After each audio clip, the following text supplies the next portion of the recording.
కడప జిల్లా సెట్టిగుంట వద్ద భారీ రోడ్డు ప్రమాదం జరిగింది. ఓవర్లోడ్ తో వెళ్తున్న ఓ లారీ నియంత్రణ కోల్పోయింది.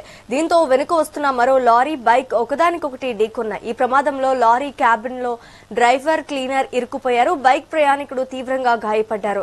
నిబంధనలకు విరుద్ధంగా భారీ లోడ్ తో వాహనాలు నడుస్తున్నా అధికారులు తనిఖీలు చేయటం లేదని స్థానికులు మండిపడుతున్నారు. బాధ్యులైన అధికారులపై చర్యలు తీసుకోవాలని ప్రజలు డిమాండ్ చేస్తున్నారు.